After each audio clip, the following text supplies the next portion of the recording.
미국 샌프란시스코의 한 주택. 제가 한국에서 자취 생활을 할 때 자주 만들어 먹었던 제육볶음이라는 음식을 대접해드리려고 합니다. 그래서 장을 좀 봐야 하는데 다 같이 다녀오시죠. 이곳에는 아버지와 어머니, 그리고 성인 딸이 구성원인 평범한 미국의 중산층 가족이 있습니다. 그런데 이곳에는 미국 가족과는 다소 이질감이 느껴지는 한국인 남자도 보이는데요.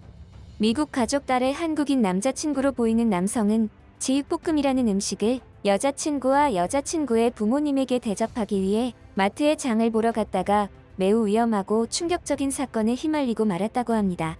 그리고 그 사건으로 인해 이들의 삶은 완전히 달라졌다고 하는데요. 도대체 그들에게는 무슨 일들이 있었던 것일까요? 그러니까 너도 잘 새겨듣거라. 남자는 멘탈이 중요해. 외형적으로 보이는 외모나 육체만 보고 남자를 판단하다가는 나중에 큰 코 다칠 수가 있어.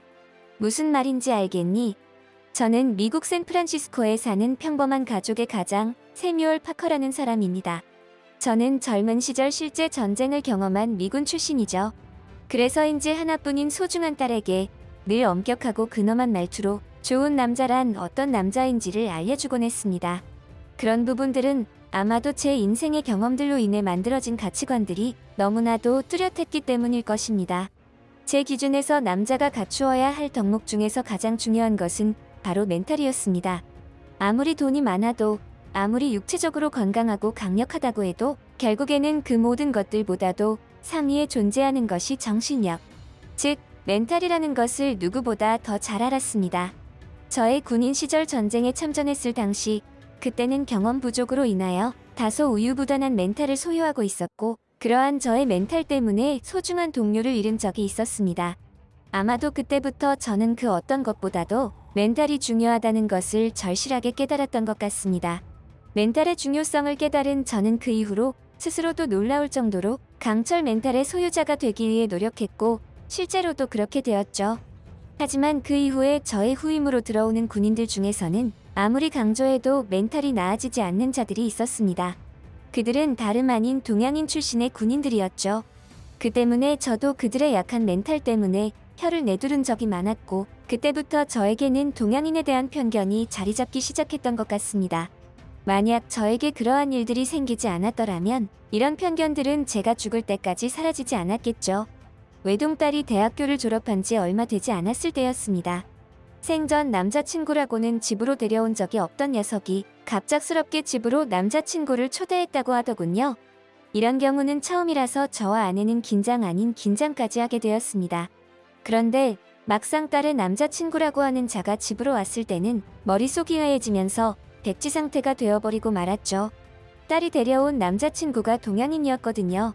제가 평소에도 그토록 딸에게 주입식 교육을 했음에도 불구하고 이 아버지의 말을 안 듣고 이런 짓을 벌이다니, 그 순간에는 딸에게 배신감마저 느꼈죠.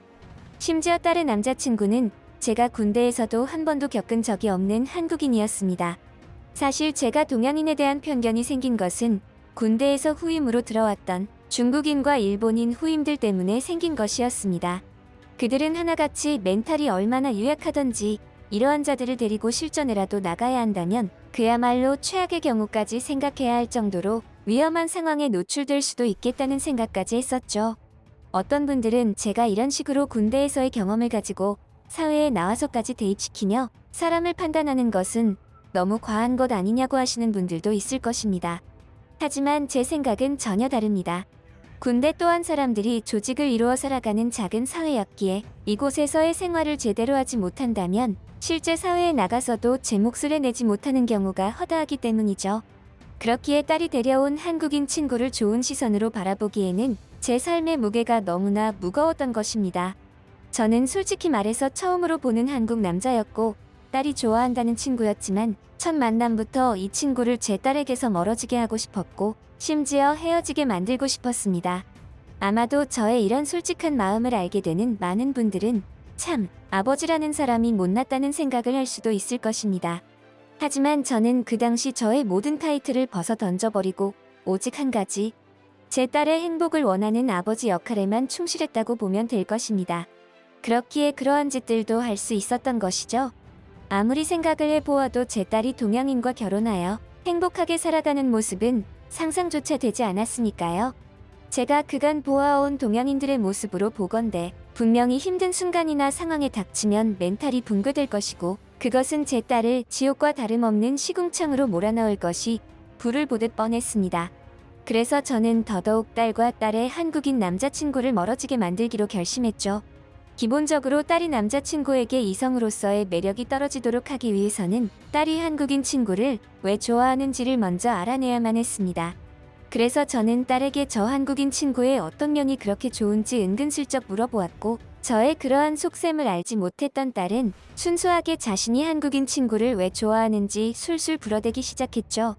딸이 한국인 친구를 좋아하는 이유는 제가 느끼기에 별로 특별할 것은 없었습니다. 처음에는 그냥 좋다고만 하더니 다시 곰곰이 생각을 해보던 딸은 왠지 한국인 친구가 듬직해서 좋다고 하더군요. 그래서 저는 저렇게 마르고 덩치도 작은 친구가 어딜 봐서 듬직하냐고 발끈했지만 딸은 그런 저를 의식하지 않고 말했습니다.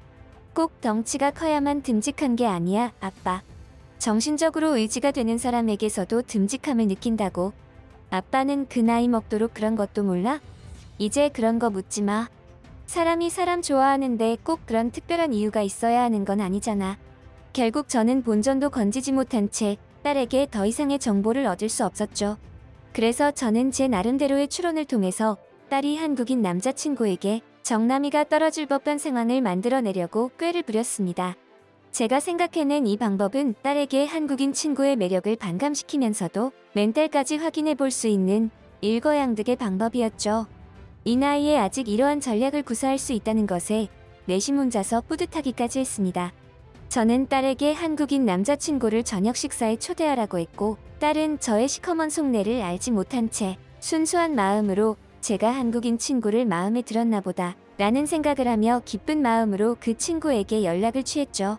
저녁 식사 시간이 거의 다 되어갈 때쯤 한국인 친구가 초인종을 눌렀고 그 친구 역시 저의 엉큼한 속내는 꿈에도 모른 채 그저 초대를 해주어 감사하다는 의사를 표하며 밝은 표정으로 우리 집으로 들어왔습니다.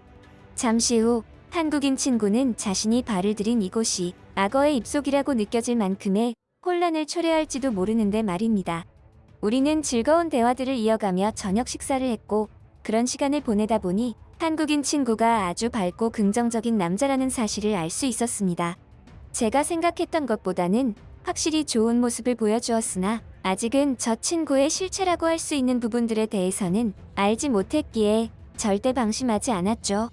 원래 사람이라는 존재는 위급한 상황이나 혼란스러운 상황에 닥쳤을 때 본심이 나오는 법이니까요. 분명히 저의 경험상으로는 그랬습니다. 군인 시절에도 처음에는 FM대로 잘하던 녀석들도 동료가 다치고 총알이 빗발치는 위급한 상황에서는 본색을 드러내고 공포감에 휩싸이며 패닉 상태에 빠지는 사람들도 허다하게 봐왔습니다. 특히 동양인 후임병들은 그야말로 제가 본 멘탈 중에서도 최악의 멘탈이었기에 이번에도 저는 그 실체를 파헤쳐야 했습니다. 그러한 생각에 이르자 저는 이제 때가 되었다고 생각했고 저녁 식사도 어느 정도 마무리가 되어갈 때쯤이었습니다. 저는 식사 테이블 밑으로 한 손을 몰래 가져가 스마트폰을 슬그머니 만지작거렸죠. 그리고 잠시 후 밖에서는 우리 집 반려견 해피가 우렁차게 지저댔습니다.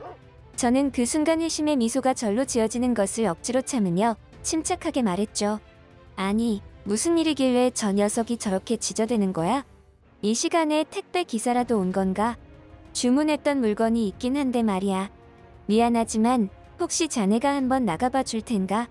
저의 부탁에 한치의 의심도 없이 한국인 친구는 저 대신 밖에서 무슨 일이 있는지 확인하러 나가주었죠. 어이구 저 순진한 녀석. 아무것도 모르고 내 부탁을 잘도 들어주는군. 저렇게 착해 빠져서야 어디 이 험한 세상 살아가겠어? 멘탈이 약하면 아무것도 이루어낼 수 없다고 이 친구야. 저는 속으로 회심의 미소를 지으면서도 한편으로는 저 순진하고 착해 빠진 한국인 친구를 걱정하고 있었죠. 그런데 한국인 친구가 나간 지 불과 3분 남짓 되었을 때 무언가 일이 잘못되었다는 생각이 머릿속을 스쳐 지나갔습니다. 이미 무슨 반응이 있어도 벌써 있어야 했는데 아직도 조용한 것을 보면 말이죠. 그렇게 지저대던 반려견 해피도 어느 순간 조용해졌습니다. 저는 궁금해서 미칠 것 같았지만 인내심을 가지고 기다렸죠. 그리고 잠시 후 저는 제 두 눈을 의심해야 할 장면을 목격하고 말았습니다. 밖으로 나갔던 한국인 친구가 집 안으로 들어왔는데 혼자가 아니었습니다. 검은색 복면을 쓴 강도를 제압하며 바닥에 눕혔는데 그 친구는 그러한 상황에서도 저를 침착하게 바라보더니 경찰에 신고를 부탁했죠. 저는 솔직히 지금의 상황이 어떻게 돌아가는 것인지 알 길이 없었지만 그 친구가 시키는 대로 경찰에 신고했고 곧이어 우리 집에는 어지러운 경찰차의 경광등이 가득 들어찼습니다. 알고 보니 반려견의 피가 열심히 지저대었던 것은 우리 집에 도둑이 들어서 그랬던 것이었습니다. 그때 때마침 도둑과 마주하게 된 한국인 친구가 다급하게 도둑과 몸싸움을 벌였고 아까처럼 제압에 성공했던 것이죠. 저렇게 깡마른 친구가 대체 어떻게 저 건장한 자를 제압한 거야? 주짓수 같은 무술을 익히고 있는 걸까? 이러한 생각을 하며 속으로는 내심 충격을 받은 저였죠. 사실 제가 저 친구의 정신력을 시험하기 위해서 생각해 두었던 전략은 스마트폰을 이용해서 창고에 있는 로봇 청소기를 작동시켜 반려견 해피를 흥분시키고 한국인 친구가 밖에 나갔다가 아무것도 없다며 돌아왔을 때 저는 본격적인 연기에 돌입하여 집안에 누군가 침입했고 소중한 물품이 사라졌으며 아직도 집안에 침입자가 존재하는 것 같다는 상황을 연출하려 했었습니다. 하지만 그 모든 전략은 한국인 친구가 뜬금없이 실제 도둑을 잡아서 들어오는 바람에 무용지물이 되어버린 것이죠. 저 친구가 대체 어떻게 그 빠른 시간 안에 집에 침입한 도둑을 제압한 거지? 내 눈으로 직접 보질 못했으니 당초 판단이 안 서는군. 그래. 사실 도둑을 잡는 광경을 목격하지는 못했지만 집 안으로 데려올 만큼 완벽하게 제압을 한 상태였고 침착하게 저에게 신고까지 부탁하던 그 장면을 생각한다면 이 친구는 필시 일반적인 인물은 아니라는 생각마저 들었습니다. 저런 유약한 외모를 가지고 있으면서 저토록 강인한 부분들이 있으니 과연 내 딸내미도 현혹이 될 만하다는 생각도 들었죠. 한편으로는 처음으로 딸의 한국인 남자친구가 어쩌면 제가 생각하던 그런 동양인과는 다른 사람이 아닐까 하는 생각도 했습니다.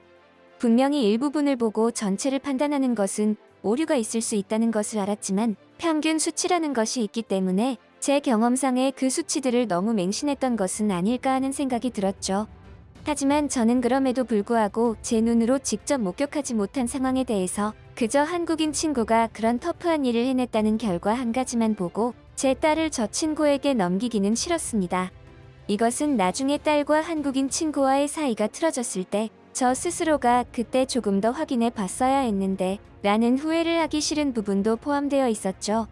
그래서 저는 조금 더 딸의 한국인 남자친구를 확인해보고 싶어졌고 그에 따른 새로운 아이디어를 구상했죠. 이 나이 먹고 딸이 사귀는 남자친구와 헤어지게 하려고 이런 궁상을 떨고 있는 저 자신이 처참했지만 저로서는 그것이 최선의 방법이었기에 후회는 없었습니다. 오히려 시도하지 않고 생각만 하게 되면 그때야말로 나중에서야 후회를 하게 된다는 것을 잘 알고 있기에 더더욱 제 행동에 양심의 가책은 느끼지 않기로 했습니다. 이번에는 딸의 한국인 남자친구에게 우리 가족과 여행을 가자고 건의했죠. 딸은 이번에도 실실 쪼개며 좋은 티를 팍팍 냈으나 그럴수록 저의 마음은 지글지글 타들어갔습니다. 이 녀석은 그놈이 그렇게 좋을까 싶은 생각이 들면서 질투심까지 생기더군요. 하지만 한편으로는 속으로 회심의 미소를 지었습니다. 이번에야말로 너의 남자친구가 진정한 남자가 아니라 아직 어린애나 마찬가지란 것을 알게 되리라는 제 생각 덕분에 자연스럽게 지어진 미소였죠. 우리 가족과 한국인 친구가 함께 향할 여행의 목적지는 미국 플로리다주 중북부에 위치한 도시인 올랜도라는 곳이었습니다. 이곳은 미국 현지인들에게도 인기가 많은 가족 여행지였는데 한국인 친구를 여행지로 데려가기 위해서는 그에게도 혹할 만한 여행지가 필요했기에 제가 선택한 최선의 목적지였죠. 그럴만도 한 게 그곳에는 디즈니 월드와 시월드 올랜도라는 관광지 명소가 있었는데 디즈니 월드에는 여러 가지 테마파크와 워터파크, 호텔, 골프 코스 등이 있는 대규모 테마파크 리조트로서 가족 단위의 여행지로는 더없이 훌륭한 선택지였습니다. 게다가 시월드 올랜드는 해양 동물과 관련된 다양한 쇼와 어트랙션을 즐길 수 있는 테마파크인데 아이부터 어른들까지 고래쇼, 돌고래쇼, 롤러코스터 등이 있어서 다양하게 즐길 거리가 준비되어 있었습니다. 때마침 우리 가족들이 여행을 간 지도 오래되었고 겸사겸사 이곳으로 여행을 가게 되었죠. 하지만 이 여행에 숨은 진정한 목적이 존재했는데 그것은 오직 저 혼자만 알고 있었고 불행히도 아내와 딸 그리고 한국인 친구는 아무것도 모르는 상태였습니다. 저는 벌써부터 그러한 상황에 부닥쳤을 때 한국인 친구가 어떤 반응을 보일지 기대가 되어 설레기까지 했죠. 제가 이런 것에 설레는 변태였었나 싶은 생각이 드는 정도로 이번에야말로 한국인 친구의 나약한 멘탈이 만천하에 그것도 내 딸 앞에서 적나라하게 드러날 것을 생각하니 미소가 절로 지어졌습니다. 우리는 마이애미에 있는 집에서부터 차량으로 이동하여 약 3시간가량을 이동해 디즈니월드에 도착할 예정이었습니다. 그런데 약 1시간 30분 정도 이동을 했을 때였죠. 갑자기 차의 앞부분에서 연기가 나기 시작하더니 이내 시동이 꺼져버리고 말았습니다. 저는 아무것도 모르는 체하며 몹시 당황하는 척을 하였고 아내와 딸도 모두 지금의 상황에 당황하는 듯했습니다. 심지어 아내는 그러게 이놈의 똥차 좀 바꾸자고 노래를 불러도 들은 채도 안 하더니 꼴 좋다는 말까지 하더군요. 평소에 저였다면 지금의 상황에 몸소 나서서 일 처리를 하고 문제를 해결하려고 노력했겠지만 오늘만큼은 달랐습니다. 저는 그저 아무것도 모르는 아기처럼 허둥대기만 할 뿐이었죠. 이 모든 것들은 딸의 한국인 남자친구의 반응을 살피고 지금의 문제를 어떻게 처리를 하는지 확인하기 위해 제가 만들어낸 상황이었으니까요. 때마침 시간은 어둑해지고 있었고 주변은 인적이 드물어진 산속의 도로였으며 금상첨화로 비까지 보슬보슬 내리기 시작하니까 그야말로 영화의 한 장면처럼 느껴졌습니다. 물론 영화의 장르는 공포나 스릴러물이었지만 말이죠. 아무튼 저는 지금의 상황을 타개하기 위해 네가 나서야 한다는 뉘앙스를 물씬 풍기며 딸의 남자친구에게 은근슬쩍 리드를 강요했습니다. 하지만 한국인 친구가 당황하며 얼어붙어서 아무것도 못할 것이라 생각했던 저는 잠시 후 큰 충격에 휩싸이고 말았습니다. 그는 잠시 고민에 빠진 듯 깊은 생각을 하는가 싶더니 이내 제가 요구한 대로 지금의 상황을 리드하기 시작했습니다. 일단 도로 위에 계속 있는 것은 위험하니까 안전한 곳으로 이동하시죠. 이런 상황에서는 당황하면 할수록 판단력이 흐려지니까 조금은 신중하게 생각을 해볼 필요가 있을 것 같아요. 게다가 날이 어두워지고 있는 상황이고 최악의 경우 우리가 신속하게 구조되지 못한다는 가정을 배제해서는 안 될 것 같습니다. 그래서 말인데 아마도 우리는 여기에서 하룻밤을 묵어야 할지도 모르겠어요. 아버님, 어머님도 그런 부분들까지 미리 생각을 해주시면 좋겠습니다. 한국인 친구는 순진한 외모와는 다르게 지금과 같은 위급 상황에 처하자마자 표정이 급격하게 돌변하더니 그야말로 특출난 군인처럼 냉정하고 절도 있는 사람으로 변하더군요. 아니, 저 친구가 올해 나이가 몇 살이라고 했지? 20대의 나이에 어떻게 이런 상황에도 저리 침착할 수가 있는 거야? 벌써 군대라도 다녀온 거야 뭐야? 이건 마치 군인들이 작전 수행하듯 우리에게 설명하고 있잖아. 게다가 한국인 친구는 지금의 상황을 냉정하게 판단하고 설명하는 것에 그치지 않고 갑자기 주변을 둘러보기 시작했습니다. 주변의 자원을 활용하여 자동차 수리에 필요한 도구나 일시적인 해결책이 될 만한 것이 없는지 알아보는 것이었죠. 와, 저 녀석 저거 진짜 물건이네. 이 상황에 주변 자원을 활용할 생각까지 한다고? 저런 녀석이 내가 군 생활할 때 후임으로 있었다면 아주 든든했을 텐데 말이야. 급기야 그는 제가 손봐놓은 배터리 연결 부분을 확인하더니 일부 수리까지 시도를 하는 게 보였습니다. 저는 한국인 친구가 이 정도 수준이라면 제가 고의로 손봐놓은 배터리 연결 부분도 알아챌까봐 노심초사해야 했죠. 다행히 그것은 눈치를 채지 못했는지 이곳에서는 수리가 불가할 것 같으니 도로 밖으로 나가 있다가 지나가는 사람들에게 도움을 요청하자고 했습니다. 저는 솔직히 말해서 한국인 친구의 이러한 대처 능력에 속으로 박수와 환호의 갈채를 보냈습니다. 위급한 상황에서 자신보다 주변 사람들을 챙기는 이타심 가득한 인성하며 우리 모두의 안전과 보호에 대한 책임감을 느끼며 행동하고 말하는 것을 보니 참 사람이 진국이구나 하는 생각마저 들었으니까요. 제가 과거 군대에서 보아왔던 중국인이나 일본인과 같은 동양인들과는 차원이 다른 이질감이 저 한국인 청년에서 느껴지는 순간이었습니다. 결국 우리는 겉으로 보여지는 모습만 본다면 집요한 한국인 친구 덕분에 차가 퍼진 상황을 지혜롭게 잘 극복하고 무사히 디즈니랜드에 도착하여 즐거운 주말을 보낸 것처럼 보였습니다. 하지만 저의 속마음은 보여지는 만큼 행복하고 즐겁지만은 않다는 것이 슬픈 현실이었죠. 그야 제 딸에게서 한국인 친구를 떼어놓으려다가 오히려 더 가까워지게 만들고 있는 게 저 자신이라는 사실을 자각했기 때문이었습니다. 제 딸내미는 퍼져서 움직이지도 못하는 자동차 앞 보닛을 열어 얼굴에 기름을 묻혀가면서 수리를 하는 자기 남친의 모습이 섹시하다나 뭐라나. 내가 미쳤지.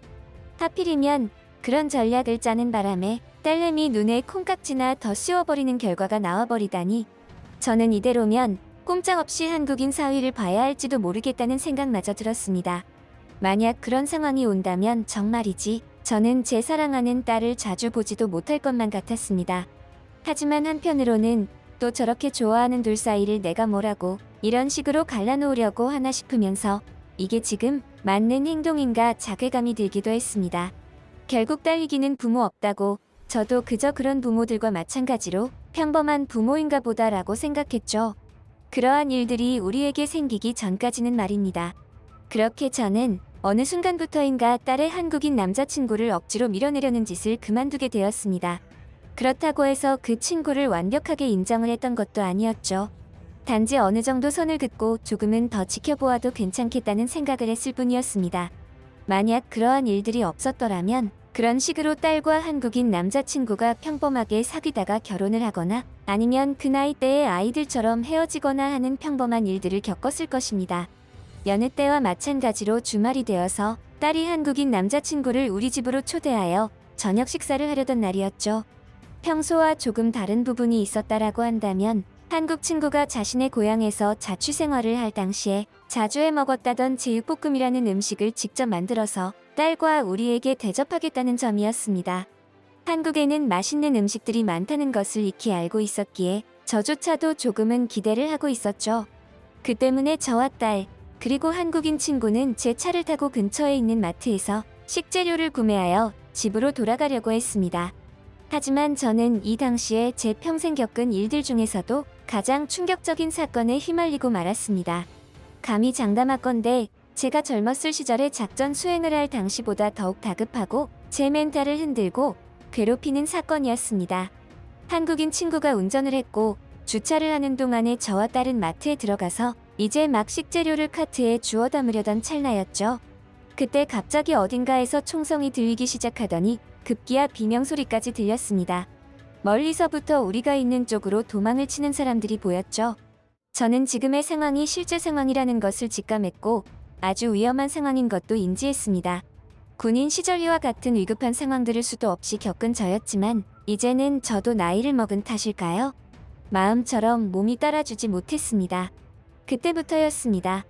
제 몸이 마음처럼 따라주지 않는다는 것을 인지하자마자 제 멘탈은 흔들리기 시작했죠. 완전한 패닉 상태에 빠진 것은 아니었지만 그 상황에 맞는 최선의 반응과 선택을 하지 못할 것만 같은 자신감의 부재가 찾아왔습니다. 저는 제일 먼저 딸을 찾기 시작했고 딸의 손을 잡고 냅다 마트 밖으로 도망을 가기 시작했습니다. 그때는 너무나 정신이 없는 상태였고 다른 생각은 일절하지 못했습니다. 그저 딸과 함께 지금의 위험지역을 벗어나야 한다는 생각뿐이었죠. 그래서인지 다른 사람들보다 일찍 그 자리에서 딸과 함께 도망칠 수 있었습니다. 어느덧 제 눈앞에는 주차를 마치고 마트 쪽으로 걸어오던 딸의 한국인 남자친구가 보였습니다. 저는 다급하게 손짓하며 숨을 헐떡거렸고 다시 차를 타고 시동을 걸라고 말했죠. 그런데 이 친구가 제 이야기를 들은 것인지 뭔지 차의 시동은 걸지 않고 저에게 다급하게 뛰어오며 무언가를 말하기 시작하는 겁니다. 이렇게 위급한 상황에 저 따위 반응을 보이니 슬슬 짜증이 나려고 했고 이내 신경질적으로 숨을 크게 들이쉬며 큰 소리로 말했죠. 차에 시동 걸고 당장 이곳을 벗어나야 한다고? 하지만 한국인 친구는 제 말에도 아랑곳하지 않고 또박또박 정색하며 제 근처에 와서 말했습니다. 도대체 앨리스는 어디에 두고 혼자 나왔느냐고.